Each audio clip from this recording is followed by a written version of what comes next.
The king was very puzzled by the strange incident. He had 12 daughters, each one as beautiful as the moon and the stars, and he loved them all above the riches in his kingdom. But every morning the princesses would appear yawning and bleary eyed, and with their shoes quite worn through.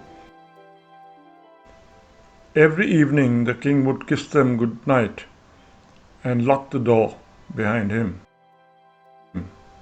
So, how did they get out? And where did they go?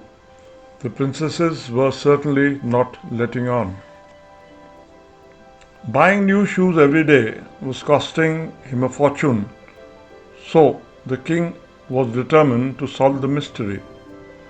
The king then sent his court messenger to all four corners of the kingdom to issue the king's proclamation that he would give the hand of one of his daughters in marriage to any man who could discover the secret behind their worn shoes.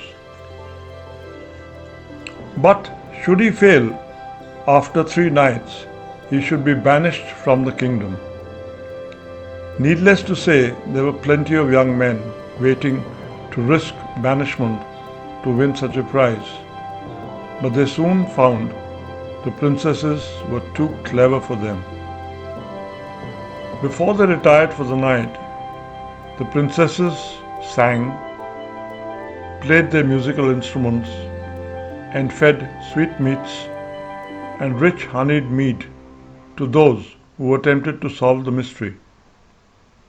Before they realized the task they had to undertake, morning had come, and there were the sleepy princesses and 12 pairs of worn-out shoes. The king was beside himself. Only the court shoemaker went about with a smile on his face. Now into this kingdom at this time wandered a penniless soldier. He read the proclamation and just decided to try his luck when an old woman came slowly down the dusty road. The young man offered her some of his bread and cheese to eat. The old woman asked him where he was bound. When he had explained, she said, "Well, I may be able to help you. You must not drink the mead the cunning princesses offer you, for it is drugged. Pretend to be asleep, and you shall see what you shall see. This may help you." And the old woman handed him a silvery cloak. "Wearing this will make you invisible. Use it well." Saying so, she disappeared.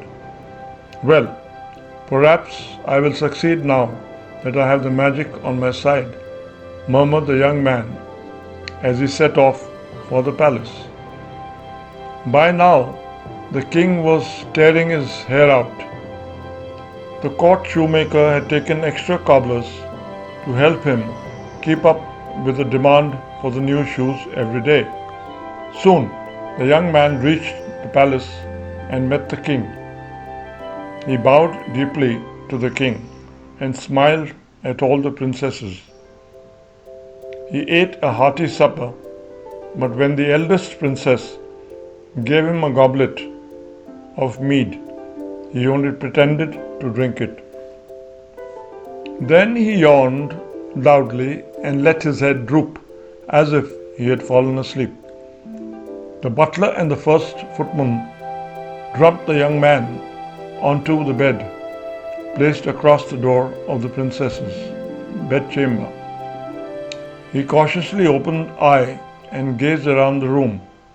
He saw the princesses putting on gorgeous velvet and brocade dresses and rings and necklaces.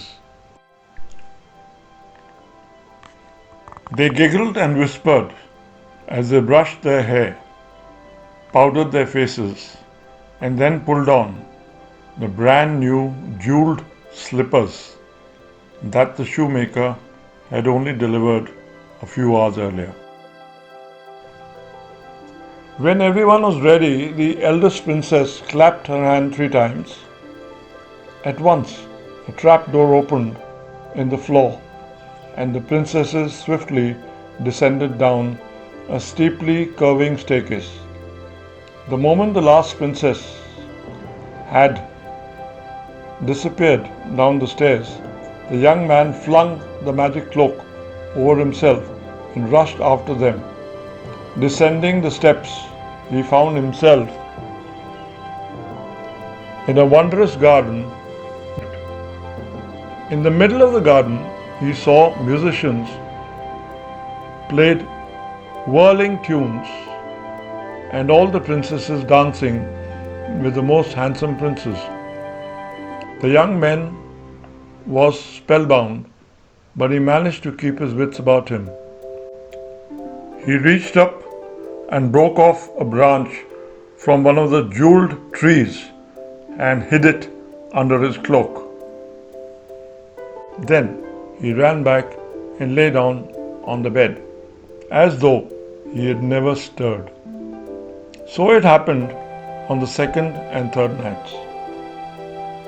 It was with a weary voice that the king asked the young man at breakfast on the fourth day if he had found out where the princesses went out at night.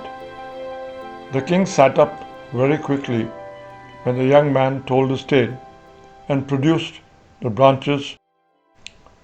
The king was delighted and the princesses admitted the truth.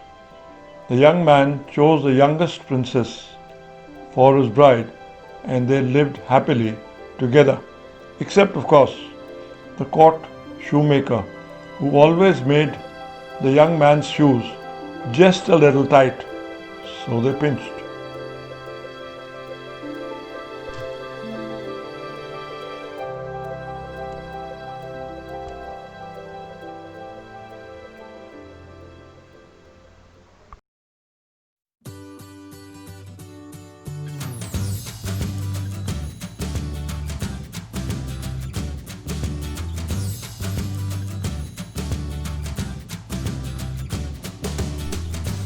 Puzzled. It means someone is confused and they don't understand something. He had a puzzled look on his face. Bleary-eyed. It's when your eyes are red and have tears in them and you cannot see clearly because you are tired or you have just woken up. I am not bleary-eyed even at this time of the night. Worn through. It means something is spoilt because of continuous use. His clothes were dirty and worn through. Sweet meats. Small piece of sweet food made of or covered in sugar. Ooh, I would like some! When the guests came for tea, I offered them some sweet meats. Banished. To send someone away, especially from their country, and not allow them to come back. He was banished to a lonely island for a year. Proclamation. An official announcement. All the people in the kingdom were anxiously waiting to hear the royal proclamation. Penniless. Someone who has no money. She is penniless now as she lost her job. Murmured. To speak or say something very quietly. Nancy murmured something to her friend. Cautiously. Carefully doing something in order to avoid danger. She climbed the staircase cautiously. Trap door. A small lifting or sliding door in a roof or floor. Their new house had a trap door in the floor. Droop. To let something hang downward.